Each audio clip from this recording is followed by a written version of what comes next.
Vamos a continuar con nuestro estudio, con esta quinta parte del mensaje que tiene como título Tristeza, camino a Emaús. Durante estas últimas semanas, los mensajes que corresponden a los días domingo y a los días miércoles, los mensajes que me corresponde a mí transmitir, independiente de los cultos familiares, que tiene como base bíblica la carta de Pablo a los filipenses, estamos estudiando los eventos y los encuentros que tiene el Cristo resucitado durante estos 40 días entre que Jesús resucita entre los muertos, se levanta entre los muertos y el día 40 que Él asciende a los cielos a la diestra del Padre.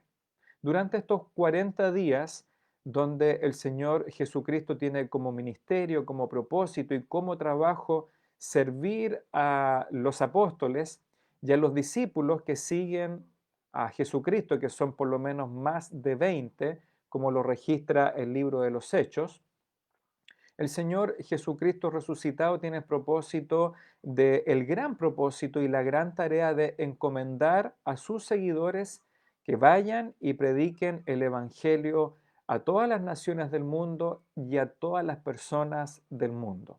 Para eso, obviamente, el Señor Jesucristo tiene que capacitarlos con el Espíritu Santo. Pero el Señor se encuentra con un grupo de discípulos, tanto hombres como mujeres, que están decaídos, que están tristes, que están incrédulos, porque ellos olvidaron creer que Jesucristo no solamente debía morir en la cruz, sino que también debía resucitar de entre los muertos. Lamentablemente, Cristo se encuentra con ese panorama espiritual y anímico entre sus seguidores. Entonces, Jesucristo necesita levantarlos, fortalecerlos, animarlos para dejar un buen fundamento espiritual y anímico para que el día que Él deba ascender a los cielos, este grupo de apóstoles y discípulos puedan realizar la gran tarea y la gran comisión de ir y predicar el Evangelio a todas las personas. Para eso hemos visto con algún detalle hasta ahora, hemos visto que el Señor Jesucristo utiliza tres recursos espirituales, tres instrumentos espirituales para levantar, fortalecer y capacitar a sus seguidores. Es la palabra de Dios, la enseñanza de la palabra de Dios, la capacitación del Espíritu Santo, una capacitación sobrenatural del Espíritu Santo y la comunión que el Señor Jesús tiene y va a tener estos 40 días con sus discípulos. Por medio de estos tres recursos espirituales, las Escrituras, el Espíritu Santo y la comunión espiritual con ellos, es que Jesús levanta, fortalece y anima a sus seguidores para que vayan y prediquen el Evangelio. Pero aún estamos en Lucas capítulo 24 y desde los versículos 13 al 35 está este maravilloso encuentro que el Señor Jesús tiene con dos de sus discípulos que van caminando desde Jerusalén hasta la pequeña aldea de Emaús. Ya hemos visto del versículo 13 hasta el 24 este diálogo y esta conversación. Recuerde que aproximadamente son entre 11 y 13 kilómetros que separan Jerusalén de Emaús. Durante este trayecto, Jesucristo aparece como un forastero, como un peregrino que va caminando con estos dos seguidores de Cristo. Ellos no le reconocen como Jesús, solamente lo ven como un hombre que desconoce los eventos que han sucedido ese último fin de semana y ellos le explican, mira, forastero, han sucedido estas cosas que han impactado a toda la ciudad de Jerusalén, de Judea, y que tiene relación con este maestro nuestro, este varón profeta que hizo grandes milagros, grandes señales, que murió, que padeció, que murió crucificado, y que ellos olvidaron totalmente, estos dos discípulos y los otros apóstoles, que él debía resucitar, Y ellos mismos dicen que en ese momento de conversación es ya el tercer día que estos hechos han acontecido. Jesucristo, aún sin mostrarse, sin que sus ojos sean abiertos, los reprende y los amonesta y los reta, como podríamos decir en buen chileno, y les dice en el verso 25, oh insensatos y tardos de corazón para creer todo lo que los profetas han dicho. No era necesario, les dice este peregrino, este forastero, no era necesario que el Cristo, que el Mesías padeciera, que sufriera estas cosas que ustedes han dicho y que entrara en su gloria, refiriéndose a la resurrección. ¿Y qué es lo que hace Jesús? Que ya lo hemos visto durante dos mensajes. Y comenzando desde Moisés en el Antiguo Testamento y siguiendo por todos los profetas, Jesús les declaraba, les enseñaba en todas las escrituras lo que de él decía.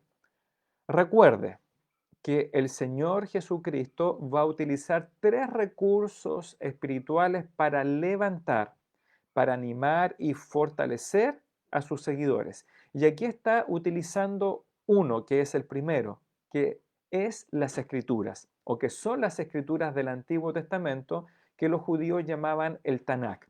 Como les dije el día domingo, el Tanakh es el Antiguo Testamento que está formado por tres grupos eh, escriturales que eran conocidos por los judíos de ese tiempo, el grupo de libros llamado de Moisés, que era el Pentateuco, los 5 primeros libros. Después tenían otro cuerpo que le llamaban ellos coloquialmente los Salmos, que no eran solamente los Salmos, pero los Salmos era el primer libro de este rollo o de este grupo.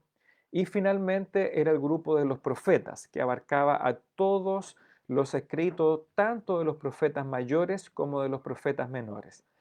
Entonces, ¿qué es lo que hace Jesús? De alguna manera abre las escrituras, algunos de estos rollos probablemente, y les explica, les declara que todo esto que había acontecido en ese último fin de semana respecto al Mesías, respecto al Cristo, esto ya estaba señalizado, anticipado y enseñado en las escrituras del Antiguo Testamento. Ahora nosotros no tenemos especificado en Lucas 24 qué puntos o qué escrituras o qué eventos Jesucristo les declaró. Pero nosotros, basados en lo que dice el Antiguo Testamento y lo que después Pedro, el apóstol Pablo, Juan y otros más como Felipe, lo que ellos declararon en sus sermones o predicaciones en el libro de los Hechos. Así que yo hice un ejercicio de qué eventos y qué personajes Cristo probablemente, a mi parecer, les declaró.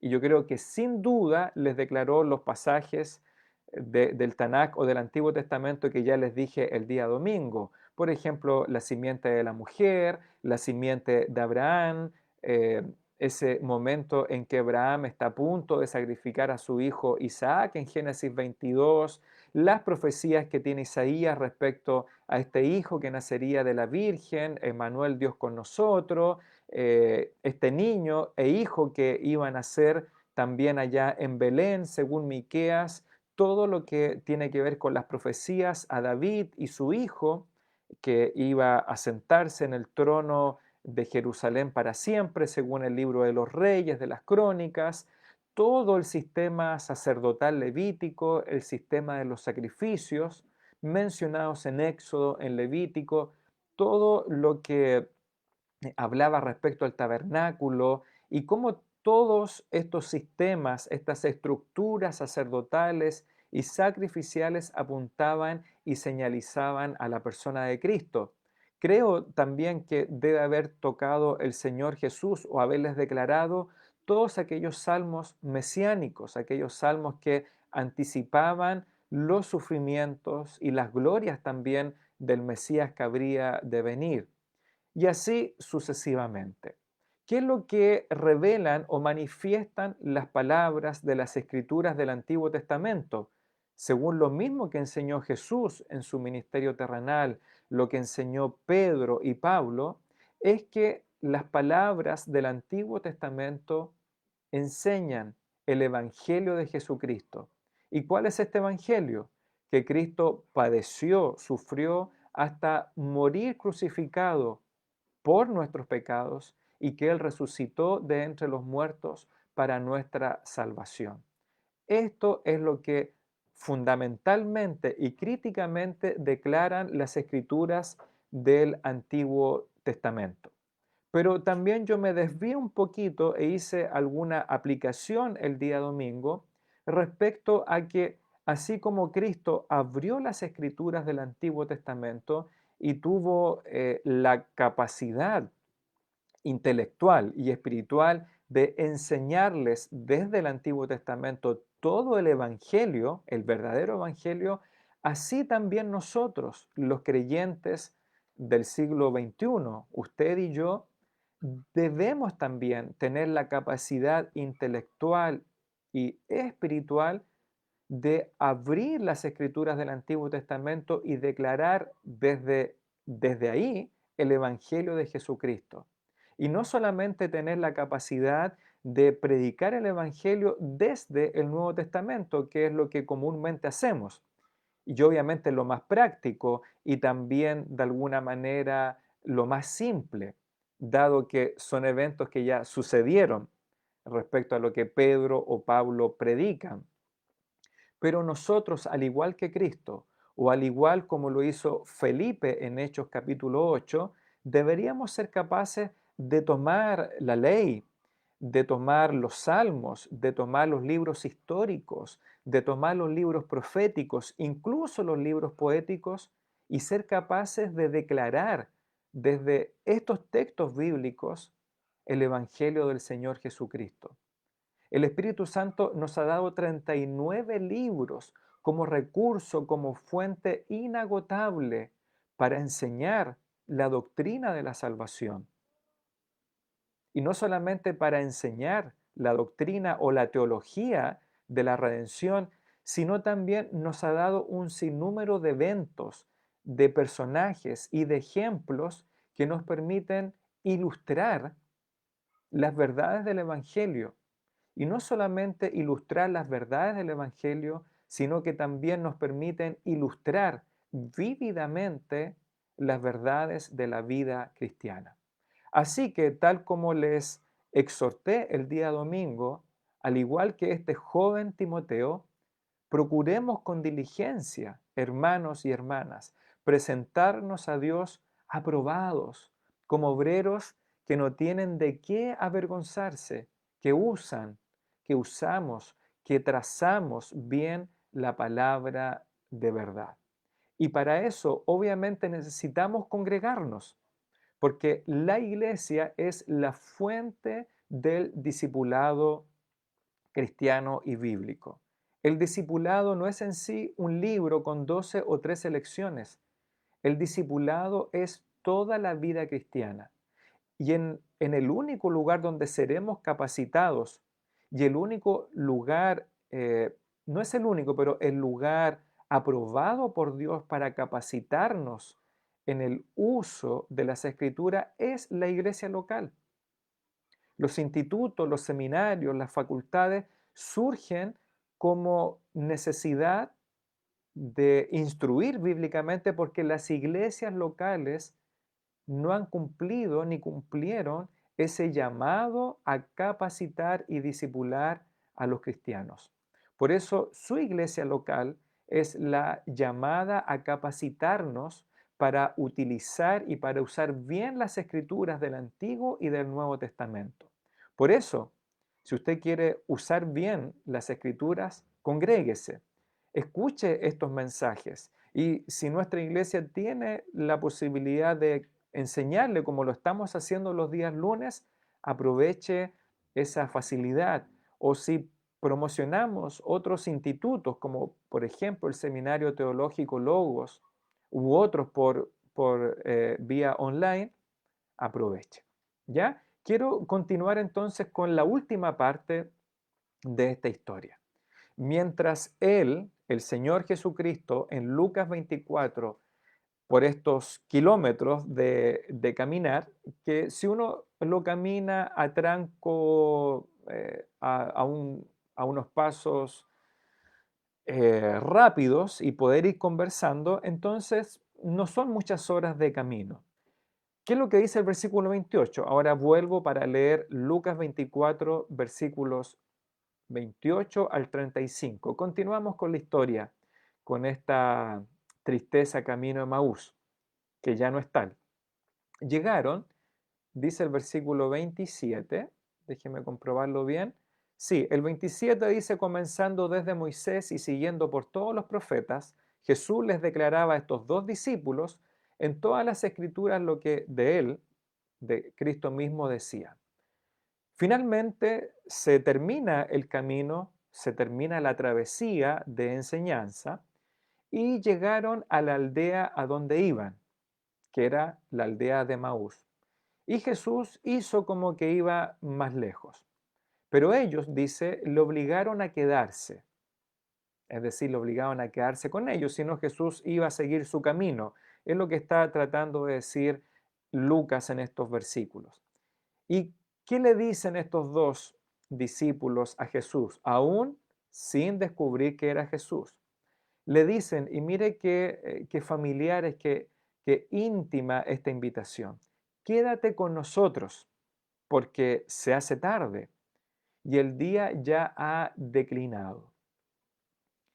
Es todo esto tan humano, tan familiar como nos describe la historia. Es un hermoso relato. Recuerde que aún estamos en ese primer día de la semana. Todavía es el día de resurrección. Así que ellos ya han llegado a la aldea de Maús. Aún no cambia al día siguiente, que sería el lunes, sino que ya se está haciendo tarde, ya está oscureciendo, no está oscuro. Los judíos no tenían la costumbre de caminar en la noche porque también había delincuencia. Recuerde solamente la historia del buen samaritano, cómo lo asaltaron y cómo lo hirieron. Así que obviamente estos dos discípulos, estos dos hombres, se preocupan de este forastero, de su acompañante, de su instructor, y le dicen, por favor, quédate con nosotros porque es tarde y el día ya está terminando. ¿Qué es lo que hace Jesús? Entra, dice el versículo 29, y se queda con ellos. Así que Jesús acepta la invitación de estos dos discípulos. Versículo 30, Lucas 24, y aconteció, sucedió que estando sentado con ellos a la mesa, tomó el pan, bendijo el pan, es decir, dio las gracias por el alimento y pide que Dios lo bendiga, parte el pan y les da el pan para comer. Y en este relato tan familiar, tan humano, tan íntimo, estamos descubriendo el segundo recurso espiritual que Jesucristo utiliza para levantar y para fortalecer y animar a sus seguidores. Primero abrió las escrituras y les enseñó de sí mismo en las escrituras del Antiguo Testamento. Pero ahora Jesús pasa a este segundo recurso espiritual y es la comunión. Y es la típica comunión cristiana evangélica. Y podríamos decir, como buenos bautistas, estar sentados alrededor de una mesa. Es conocido entre el mundo evangélico que los bautistas somos buenos para estar sentados alrededor de una mesa. Pero no es porque seamos bautistas, sino porque esa es la comunión cristiana que nos muestra el Antiguo Testamento, nos muestra el Señor Jesucristo. Él constantemente tenía comunión con los suyos alrededor de una mesa. Y vamos a ver en estos 40 días de trabajo con los suyos que hay varios episodios donde Jesucristo se sienta y come con los suyos. Acá el pan, después un pescado con un panal de miel, posteriormente Él les prepara en el mar de Galilea, en la orilla, en la playa, les prepara un pescado asado, otro pancito. Entonces Jesús y después sus apóstoles los vemos generalmente también comiendo alrededor de una mesa en el libro de los Hechos. Jesucristo, ¿cómo levanta y anima a los suyos? Con las escrituras y con la comunión. Y aquí ellos le invitan. Y Jesucristo de alguna manera toma el liderazgo en esta comida y toma el pan, lo bendice y les da el pan. Y es en este momento de partir el pan, ahora los panes que utilizaban y que consumían los judíos en ese tiempo eran unos panes muy largos y delgados, muy semejante a lo que hoy día conocemos como el pan pita. Entonces se partían, se doblaban y se untaban generalmente en alguna sopita, en algún consomé. Y en ese momento, cuando Él parte el pan y los bendice y les da, versículo 31 dice, entonces les fueron abiertos los ojos y le reconocieron. Es decir, ahí en ese momento, de una manera milagrosa, no es que el cuerpo de Cristo cambia, o a lo mejor sí, no lo sé, pero de alguna manera sus ojos se corre el velo y reconocen que quien estuvo con ellos todo este camino, que quien les enseñó y quien partió el pan ahora con ellos, era el mismo Señor Jesucristo resucitado. Y en ese momento Él desaparece de su vista. Y vamos a ver en los relatos siguientes que el Señor Jesucristo mantuvo su cuerpo, el cuerpo que ellos conocieron, incluso su cuerpo físico y corporal tiene las marcas de los clavos y su costado ahí atravesado por la lanza romana. Así que sin ninguna duda, indudablemente Cristo está presente con ellos físicamente y corporalmente, es decir, Cristo resucitó físicamente de entre los muertos, pero es un cuerpo resucitado especial que le permitía en algún momento desaparecer o cruzar las puertas milagrosamente o las paredes para estar con los suyos, pero al mismo tiempo él podía comer, podía tocarlos, abrazarlos. ¿Qué es lo que sucede entonces con estos dos discípulos en el verso 32? Ellos se decían el uno al otro, ¿no ardía nuestro corazón mientras nos hablaba en el camino? No, no, no se quemaba nuestro corazón, no ardía nuestro interior mientras Él nos enseñaba en el camino y cuando nos abría las escrituras. Eso era la conversación entre los dos cuando Jesús desapareció de su vista. Ahora, sabemos que no era el músculo el que se les quemaba, sino que era su espíritu, su alma. Era algo muy subjetivo, obviamente, pero ellos sentían y después se dieron cuenta que algo pasó en su interior, había una emoción, había algún sentimiento, algo ardía en ellos cuando Jesucristo en el camino les hablaba y les abría las escrituras.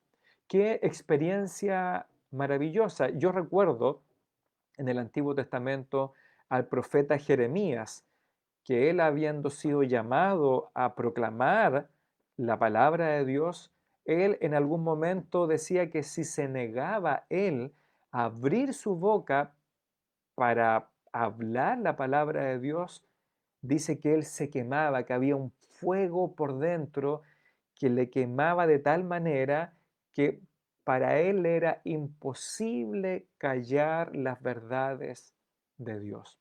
A lo mejor algo semejante experimentaron estos dos discípulos, pero no tanto al hablarlo, sino que al escuchar cómo Jesús les hablaba cuando abría las escrituras. En este caso, Jesús no era el dueño de casa en Emaús, no era ni su aldea ni su casa, pero igualmente Jesús actúa como anfitrión. No son los caminantes a Emaús los que parten el pan ni que bendicen el pan. Jesús, siendo un forastero y un peregrino para ellos, Él se transforma en el anfitrión. Él se transforma en el dueño de casa. Ahora, ¿por qué? Y la respuesta es porque Cristo siempre es el anfitrión. Él nunca es el invitado. Él siempre es el dueño de casa. Y esto debemos tenerlo claro. Nosotros no invitamos a Cristo en nuestra vida. Es Cristo quien siempre extiende la invitación. para que le recibamos, para que creamos en su nombre y para que depositemos nuestra fe en Él. Jesucristo es siempre el anfitrión de este gran hogar, de este gran templo llamado iglesia. Él es el que siempre extiende la invitación para que regresemos a casa. Recuerda usted la serie de mensajes que quedó truncada ahí en el mes de marzo. Jesús es siempre quien te llama a ti, hermano y hermana, a casa. Jesús llama de vuelta al hogar. Y es muy simbólico, muy significativo que Jesús, en un hogar que no es el suyo, Él se sienta a la mesa, Él toma el pan, lo bendice, lo parte y lo distribuye. Hermano y hermana, tú y yo somos simplemente los invitados. Él desde siempre nos ha invitado a comer el pan de vida. El pan de vida es el mismo Cristo. Y no se trata de comerlo a Él, esto sería sumamente extraño, impropio, sino que Él, Jesús, siendo el pan de vida, como aquel maná en el antiguo pacto, Él nos invita a consumirlo en el sentido espiritual, es a recibir a Cristo en nuestras vidas, como lo dice el libro de Pablo a los colosenses, que los colosenses recibieron a Cristo espiritualmente hablando por creer en Él. En el Evangelio de Juan también nos dice capítulo 1 que más a todos los que le recibieron a Cristo, a los que crean en su nombre, les dio el poder, la autoridad de ser hechos hijos de Dios. Y a ti te está llamando a casa, a ti te está, tú eres el forastero, nosotros somos los peregrinos, los extranjeros que andábamos vagando en nuestros pecados y delitos. Y Él se transforma en el anfitrión de esta casa.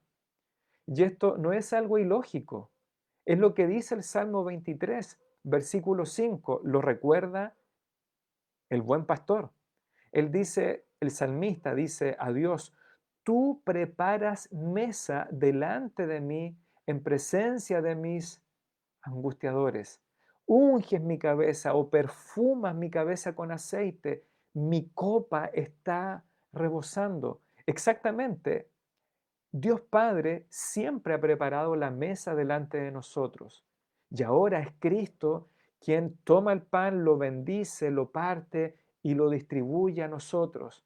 Y el pan es la palabra misma. Por eso que Él abre las escrituras y las enseña. No solo de pan vivirá el hombre, dijo Cristo, sino de toda palabra que sale de la boca de Dios. La palabra de Dios no es la leche de los bebés, sino que es la vianda, la comida contundente que nos va a llevar a un estado de madurez espiritual. Y hermanos, esta es la comunión que necesitamos en estos tiempos difíciles, como por ejemplo para la familia del hermano Héctor, la hermana María, que tenían a su hija y a su yerno contagiados con el COVID, o la hermana Patricia, que está preocupada por su mamá, que está grave también hospitalizada. ¿Qué es lo que necesitamos? Que Cristo se siente a nuestra mesa. Invitemos para que o permitamos que Cristo sea quien prepare la mesa delante de nuestros angustiadores. Y esta enfermedad, los problemas económicos, laborales, son nuestros angustiadores. Salmo 23:5. ¿Quién es el único que puede preparar la mesa delante de nuestras angustias y preocupaciones? ¿Quién es el único que puede derramar bálsamo de descanso y de paz a nuestros pensamientos y a nuestros corazones? ¿Quién es el único que puede llenar nuestra copa de gozo, de paz, de fe y de descanso? Es este forastero, que ya no es el forastero camino a Maús, sino que es el dueño de casa, el dueño de este hogar que te invita a ti y me invita a mí a que descansemos en su mesa de reposo y de descanso y que confiemos totalmente en Él. Y eso es lo que hacen estos dos caminantes. Ellos ya vuelven, según lo que dice ahí el final de la historia, versículo 33, Lucas 24, y levantándose en la misma hora, volvieron a Jerusalén estos dos discípulos, recorrieron otra vez los 12 kilómetros y hallaron a los 11 apóstoles reunidos y a los que estaban con ellos, que decían, ha resucitado el Señor verdaderamente y ha aparecido a Simón. Entonces ellos, estos dos discípulos, contaban las cosas que le habían acontecido en el camino y cómo la habían reconocido al partir el pan. Queridos hermanos y hermanas, aquí no solamente aprendemos que el Evangelio completo de Jesucristo, revelado en las Escrituras, es necesario para levantarnos y fortalecernos. También el Señor Jesucristo ha querido utilizar la comunión, el comer juntos, el partir el pan juntos, el tener compañerismo y amistad juntos. Él ha querido utilizar tanto la palabra como la comunión para levantar nuestros corazones y para levantar nuestros pensamientos. Él no utilizó nada espectacular, nada sobrenatural que nosotros no podamos utilizar en nuestro tiempo para que nos sentemos a la mesa y tengamos comunión con Cristo. Estos discípulos que iban caminando con tristeza a Emaús, ahora se devuelven a Jerusalén llenos de gozo. Olvidaron su fatiga y su tristeza. Los dos caminantes a Emaús regresaron a Jerusalén para compartir las buenas noticias con los demás discípulos. Al igual que estos dos viajeros del relato, nosotros, los que ya hemos tenido un encuentro con el Salvador, los que ya nos hemos sentado a la mesa con Cristo y hemos participado de su sangre y de su cuerpo en un sentido simbólico, ahora también debemos testificar a otros que están tristes y por medio de abrir las escrituras y tener comunión con ellos por una llamada telefónica, por un mensaje de texto, por una ayuda espiritual o económica o por orar, ahora podemos levantar a otros. Así que hermanos y hermanas, seamos como estos dos caminantes en Maús, no ya caminando con tristeza, sino devolviéndonos con gozo para tener comunión con otros.